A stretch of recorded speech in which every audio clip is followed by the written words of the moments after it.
बिस्मिल्लाहिर्रहमानिर्रहीम। ये बेटे हमारा अगला जो टॉपिक है ये भी हमने आज ही करना है, ये है क्रिचप्स रूल्स। ये मैं आपको बता दूं कि क्रिचप जो है ये एक साइंटिस्ट का नाम है जिसने ये रूल्स बनाए हैं, ठीक है। तो उसी के नाम पे और उसने दो रूल्स बनाए हैं। ये दोनों रूल्स हम देख लेंगे कि ये कैसे वर्क करते हैं। अब ये रूल्स बनाए क्यों गए, इन रूल्स के बनाने की ज़रूरत क्यों पड़ी, सबसे पहले तो ये देख लें। सबसे पहले एक चीज़ ध्यान में रखिएगा बेटे कि हमारे पास जो सिंपल सर्किट्स होते हैं, जो सिंपल नेटवर्क्स होते हैं, उनमें एक सोर्स लगा होता है, सिर्फ एक सेल या सिर्फ एक बैटरी लगी होगी, लेकिन रजिस्टर्स उसमें एक से ज़्यादा हो सकते हैं। यानी ऐसे, और वो रजिस्टर्स जो एक से ज़्यादा होंगे वो सीरीज़ कॉम्बिनेशन में भी हो सकते हैं और वो पैरेलल कॉम्बिनेशन में भी हो सकते हैं। यानी रजिस्टर्स के सीरीज़ और पैरेलल कॉम्बिनेशन पर मुश्तमिल सर्किट्स और सिर्फ एक सोर्स पर मुश्तमिल सर्किट, उन्हें हम नाम देंगे सिंपल सर्किट्स का।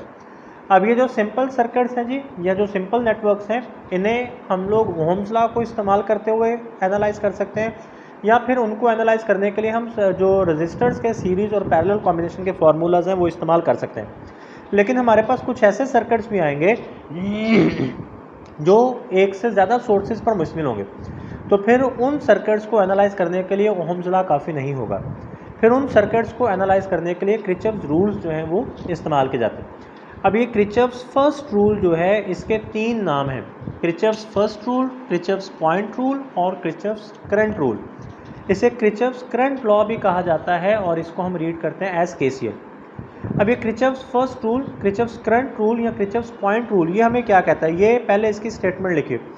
It states that the sum of all the currents meeting at a point in the circuit is zero, that is sigma is equal to zero. ये रूल हमें कहता है बेटे कि अगर हम कोई एक सर्किट जो है वो हमारे पास हो और उस सर्किट में हम कोई एक पॉइंट जो है वो सिलेक्ट करें या चूज़ करें, और उस पॉइंट के ऊपर जितने भी करंट्स आपस में इकट्ठे हो रहे होंगे, इकट्ठे होने से मुराद ये है कि जो करंट्स उस पॉइंट की तरफ आ रहे होंगे या जो करंट्स उस पॉइंट से अवे जा रहे होंगे, वो तमाम करंट्स को अगर ऐड करें तो उनका सम ज़ीरो हो जाएगा। और उस पॉइंट की तरफ आते हुए या उस पॉइंट से अवे जाते हुए करंट्स को हम नाम देंगे कि these are the currents meeting at this point. ये इसकी मैथमेटिकल फॉर्म है जी, sigma I is equal to zero.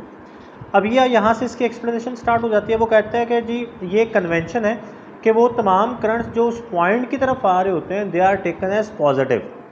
जो करंट्स उस पॉइंट की तरफ आ रहे होंगे वो पॉजिटिव लिए जाएंगे, and the currents flowing away from the point are taken as negative.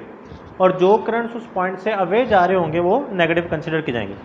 अब इस चीज़ को अंडरस्टैंड करने के लिए ना वो हमें एक एग्जांपल देता है जी। ये देखें, ये चार उसने यहाँ पे करंट्स दिखाए हैं, I1, I2, I3 and I4, और ये पॉइंट ए है।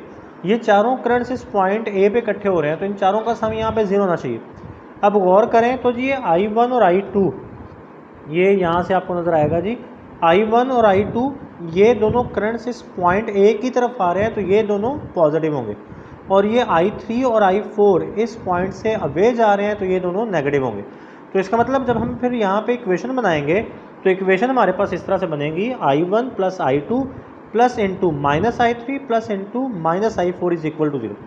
अब ये दोनों करंट्स जो नेगेटिव में हैं इस साइड पे आके प्लस हो जाएंगे, तो I1 plus I2 is equal to I3 plus I4।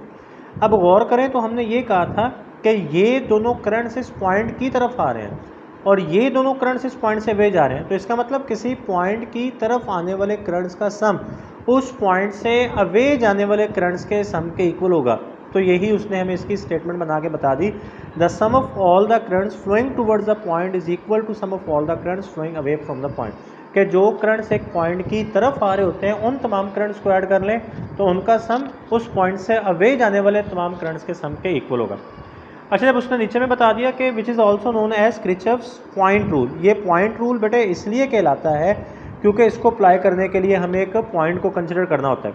लेकिन ये अगली बात बड़ी इंपॉर्टेंट है कि it is a manifestation of law of conservation of charge. ये law of conservation of charge को ओबे करता है। अब नीचे उसने बताया हुआ है कि जी law of conservation of charge क्या है। वो कहता है कि जो पॉइंट आपने कंसिडर किया है या जो पॉइंट आपने सपोज किया है, if there is no source और sink at that point. Source से मुराद ये है कि अगर उस पॉइंट पे कोई ऐसी डिवाइस नहीं है जो आपको मज़ीद चार्ज प्रोवाइड कर सके, और सिंक का मतलब कोई ऐसी डिवाइस जो चार्जेस को एब्जॉर्ब कर सके। अगर आपके सिलेक्टेड पॉइंट पे कोई सोर्स या सिंक ऑफ द चार्ज मौजूद नहीं है, तो जितने चार्जेस उस पॉइंट की तरफ आ रहे होंगे एग्जैक्ट उतने ही चार्ज उस पॉइंट से अवे जा रहे होंगे। ठीक है जी। तो फ्लोइंग, उसने कहा कि if there is no source और sink at of the charge at a point, the total charge flowing towards the point must be equal to the total charge flowing away from it. तो जितना charge उस point की तरफ आ रहा होगा exact उतना ही charge उस पॉइंट से अवे जा रहा होगा, यानी चार्ज की टोटल अमाउंट हमेशा कांस्टेंट रहेगी। This is called law of conservation of charge. ये भी बहुत इंपॉर्टेंट है बेटे, ये एज अ शॉर्ट क्वेश्चन भी पूछा जा सकता है, एज अ लॉन्ग क्वेश्चन भी पूछा जा सकता है। उम्मीद है आपको ये भी समझ आ गया होगा। अल्लाह हाफिज़।